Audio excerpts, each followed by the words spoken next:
सुनहरे आम का जादुई पेड़। बहुत साल पहले रहते थे दो भाई एक जंगल के किनारे। दोनों लकड़ी काटते थे और उसको बेचकर अपनी रोजी रोटी कमाते थे। बड़े भाई का बर्ताव अपने छोटे भाई की ओर कुछ ठीक नहीं था। वह सारा खाना खा जाता था और अपने छोटे भाई के सारे अच्छे कपड़े ले लिया करता था। वह हर चीज का श्रेय लेता था और छोटे को किसी भी चीज का आनंद नहीं लेने देता था। हर रोज छोटे अपने बड़े भाई का घर आने का इंतजार करता था ताकि वह उसके साथ भोजन कर सके।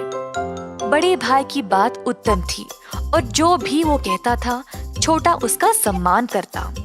जो भी बड़े भैया को चाहिए होता छोटा उसको बिना प्रश्न के दे देता था।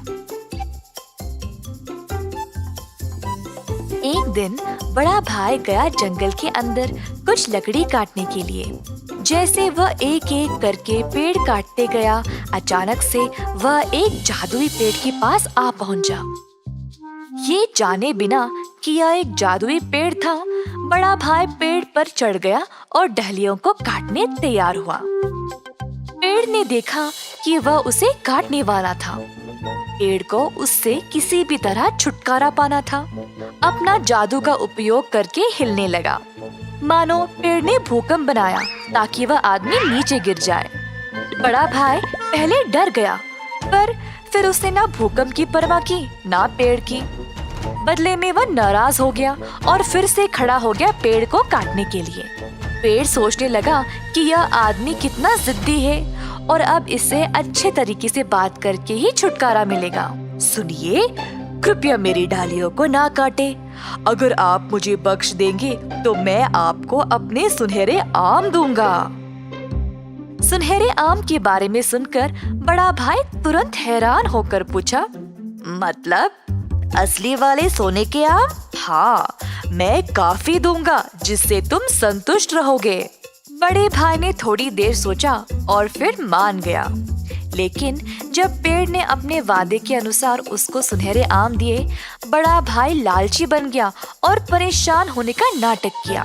उसने कहा, तुमने धोखा दिया है, इतने कम आम मुझे और चाहिए।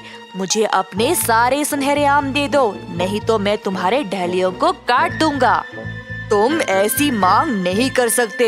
मेरे पास जादुई शक्तियाँ हैं और मुझे धमकी देने के लिए तुम्हें दंड मिलेगा। जादुई पेड़ ने अपनी जड़ों को धरती से उजाड़ा और बड़े भाई को कस के झपट लिया। जड़ों से इतनी मजबूती से पकड़ा ताकि बड़ा भाई वहाँ से भाग ना सके। बड़ा भाई थोड़ा सा भी हिल नहीं पाया और कठोर दर्द में था। सूरज भी डूबने लगा। गुस्से में बड़े भाई ने कहा, ओए जादुई पेड़, तुमको बड़ा घमंड है ना? क्या तुम सच में मुझे ऐसे पकड़ के रख पाओगे? मैं तुम्हारे सारे डालियों को काट दूंगा। मूर्ख इंसान, तुम फंस चुके हो। तुम मेरे जड़ों से मुक्त हो ही नहीं पाओगे। तुम बहुत कमजोर हो। बड़े भैया को एहसास हुआ कि वह वाकई कुछ नहीं कर सकता था। उसने सोचा कि अब उसको पेड़ से नम्रता से निवेदन करना ही पड़ेगा। हे भगवान, मुझसे गलती हो गई। जब आपने मुझे अच्छे से आम दिए थे, मुझे चुपके से ले लेना था, परंतु मैं लालची बन गया और आपको धमकी भी दी। कृपया मुझे क्षमा कर दे और जाने दे। मैं आपको कभी तंग नहीं करूँगा। मुझे आपके सुनहरे आम भी नहीं चाहिए, बस मुझे जाने दे। मैंने भी तुमसे निवेदन किया था मेरी डहलियों को ना काटने के लिए, पर तुमने मेरी बात मानी, दया दिखाई नहीं। कुछ देर बाद छोटा भाई अपने भैया के इंतजार में चिंतित हो गया और उनको ढूंढने निकला। आखिर में उसने अपने भाई को जड़ों में लपेटे हुए पाया। ये देखकर वह आश्चर्यचकित रह गया। जल्दी से भैया के पास दौड़े गया और जड़ों को निकालने की कोशिश कर रहा था। भैया जी, क्या हुआ? ये किसने किया? मैंने जो इस पेड़ के साथ किया बहुत गलत किया और अब ये पेड़ मुझे क्षमा नहीं कर रहा है, पर तुमको मेरी एक सहायता करनी पड़ेगी छोटे। तुमने जीवन भर मेरा बहुत ख्याल रखा, तुमने बहुत प्रेम और आदर से मुझे देखा, पर मैंने तुम्हारे साथ ऐसा कुछ नहीं किया। मैंने तुम्हारा ख्याल नहीं रखा और सारी अच्छी चीजें अपने लिए रखा लालच में आकर। इन सब के बावजूद तुमने मुझसे कभी सवाल नहीं किया और मेरा सम्मान करते गए। अगर मुझे जीने का दूसरा मौका मिलेगा तो मैं अपने आप को एक अच्छा भाई साबित करके ही रहूंगा।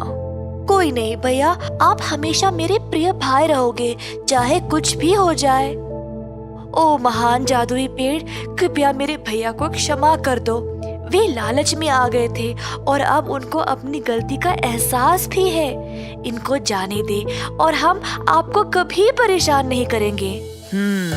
तुम दोनों के बीच काफी प्रेम है और अपने परिवार का ध्यान रखना अच्छी बात है।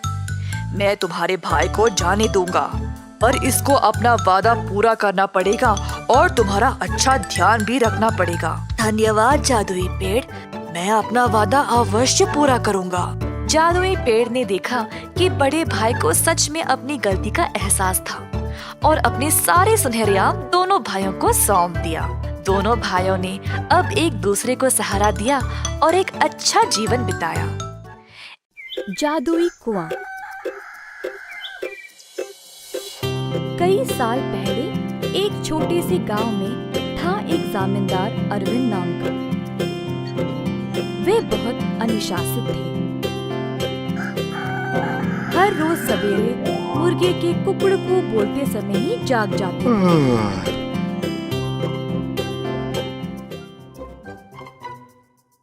फिर अपने नौकरों को जगा के उन्हें काम पे भेजते थे। चंद्रा और सूरी नामक दो मुलाजिम जमींदार के लिए काम पे नए नए आए हुए थे, परंतु वे दोनों काफी आलसी थे और सवेरे उठ के खेत में जाना उनके लिए बहुत कठिन लग रहा था। दोनों एक कुएं के पास सोते थे। एक दिन चंद्रा ने सूरी से कहा, हाय रे, हर रोज सवेरे जाग के जाना बहुत ही कठिन काम है ना। सूरी को भी ऐसा ही लगा। हाँ चंद्रा, परंतु हम करे तो क्या करे, मुर्गे के कुकड़कू से ही जमींदार जी जाग जाते हैं। अरविंद जी ने इन दोनों का व्यवहार ध्यान से और चुपचाप से जांचा।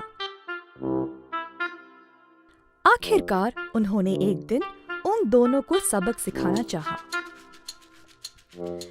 एक दिन जब दोनों सो रहे थे, कुएं के अंदर से आवाज आई, सूरी, कितनी देर और सोओगे? उठो और काम पे निकलो। सूरी को नींद में ही आवाज सुनाई दी और वह अचानक से जाग गया। बाजू देखा तो चंद्रा आराम से सो रहा है। सूरी को समझ नहीं आया कि ये आवाज कहाँ से आई। बुरा सपना मान के वो फिर से सो गया।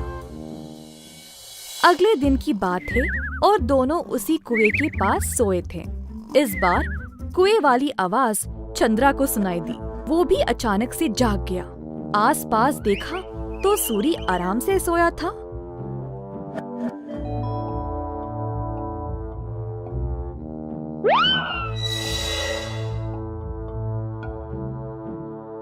कोई बुरा सपना था शायद, ऐसा सोचकर वो भी फिर से सो गया। अगले दिन जब वे दोनों फिर से वहीं पे सो रहे थे, अचानक से एक खतरनाक आवाज सुनाई दी। दोनों एक साथ जागे और डर गए, एक दूसरे को देखने लगे। भाई सूरी, आपको भी सुनाई दिया क्या? हाँ चंद्रा, मैं बहुत डर गया और ये कोई बुरा सपना भी नहीं है।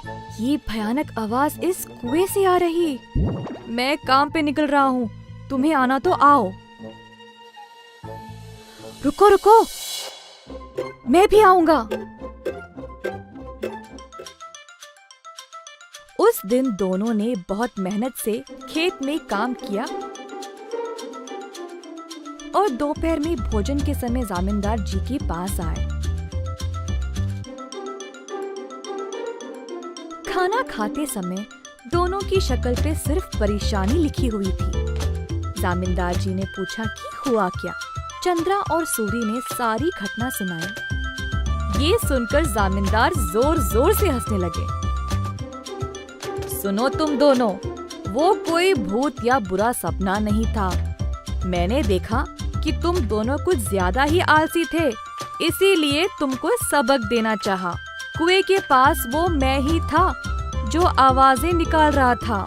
अब आई समझ। अब से ये सुस्ती छोड़ो और ठीक से काम करो।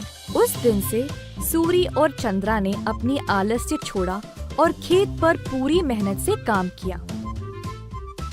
जादुई पेड़। एक समय की बात है। एक छोटे से गांव में रहते थे 3 भोले भाई, राम, गोपाल और रवि। एक बार उन्होंने जंगल के बीचों बीच एक अजीब सा पेड़ देखा। उनको समझ नहीं आया कि यह है क्या।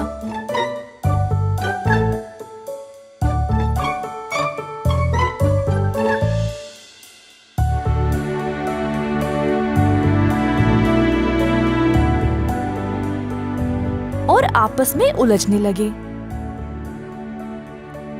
मैंने एक अजीब सा पेड़ जंगल में देखा। उसके कोई पत्ते नहीं थे और बहुत ही अलग लग रहा था। सच में मैंने भी वही पेड़ देखा, परंतु तुम जैसे बोल रहे हो वैसा तो नहीं था। पेड़ बहुत ही सुंदर और लाल कलियों से भरा था।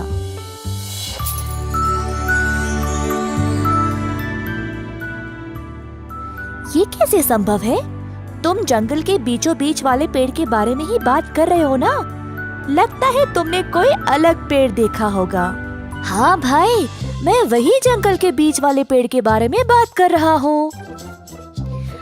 हाँ, वो कोई जादुई पेड़ लगता है। जब मैंने देखा तो वह हरे पत्तों से भरा था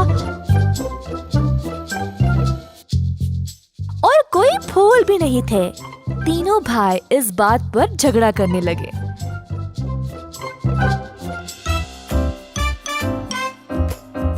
पास में एक ब्राह्मण उनकी बातें सुनकर हंसने लगा।